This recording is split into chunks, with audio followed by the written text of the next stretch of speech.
Então, ontem nós falamos sobre pronomes turcos e nós aprendemos ben, sen, o, bis, siz. E não escreve aqui, anda e não coloquei, siz, vozes, onlar, eles, elas. Nós aprendemos essas ontem. Hoje vamos continuar mais com pronomes possessivos. Em turco, sahiplik, zamirleri.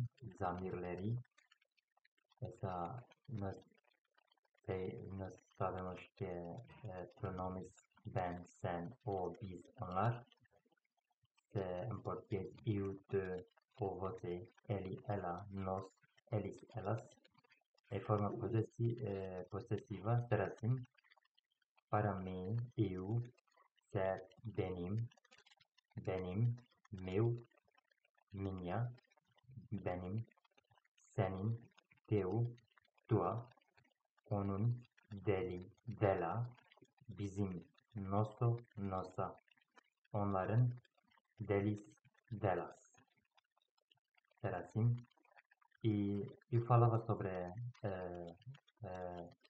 cis, porque não teve aí, porque foi mais forma. Por isso, por exemplo, cis, quando você falando para turco, se você usando cis, então essa mais formal. Cis, cis nasılsınız? Essa quando você está falando cis nasılsınız, como você está, parece mesmo, mas quando usar cis aqui, até mesmo você poderia falar cis para uma pessoa, que significa sen nasılsın. Para amigo você pode falar sen nasılsın, mas é mais formal, siz nasılsınız. Para respeito, assim, ser mais formal, siz nasılsınız. Então, em turco assim, para nós também, nós falamos bis, nós. Nós vai fazer isso. Quando eu falo nós vai fazer isso, não quer dizer que nós, todo mundo, até mesmo eu sozinho fazendo isso, mas porque é mais formal, nós vai fazer isso sim. Então, assim, siz, sen, siz. Então, pronomes demonstrativos, göstergeler. Tem três palavras aqui, este, aquele, esses, bu, şu, şunlar. Português, este, esta, aquele, aquela, aqueles, aqueles, aqueles, aquelas. Bu, este, esta, şu, aquele, aquela, şu, şunlar, aqueles, aquelas. Bu kitap güzel. Este libro es bonito. Güzel, bonito. Bu, este kitap, libro es bonito. Şu masa benim. Aquela mesa e minha. Aquela mesa e minha. Şu masa benim. Mesa, masa. Mesa, masa. Şunlar çok pahalı. Aqueles são muito caros.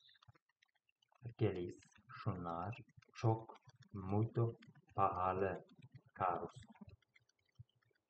Então, reflexivos, quando nós falamos eu mesmo, tu mesmo, eles, elas mesmos.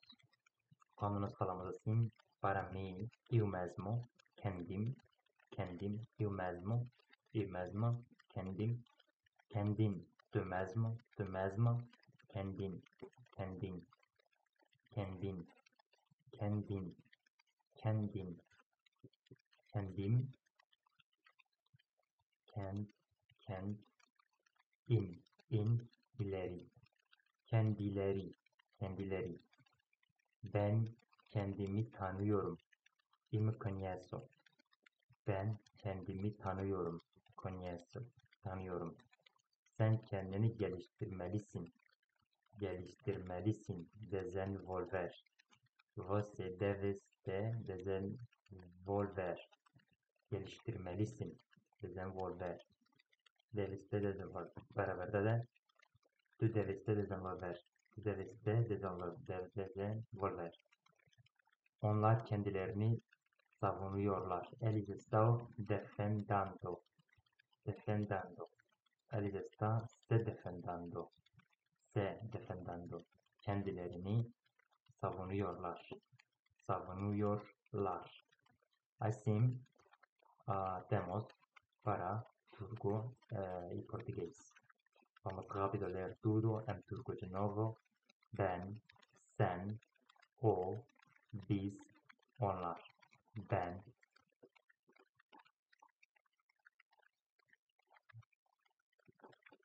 benim, senin, onun, bizim, onların. Mais, bu, şu, şunlar, kendin, kendilerin. Esas todo palabras nos aprendemos hoy. Y mañana vamos a continuar para otra coisa. Eu acho que nós não vai aprender, eu acho que nós vai aprender sobre mais tempos, tempo presente, simples presente e nós vai continuar. Então, tchau para agora e vamos encontrarmos na próxima vídeo. Görüşürüz.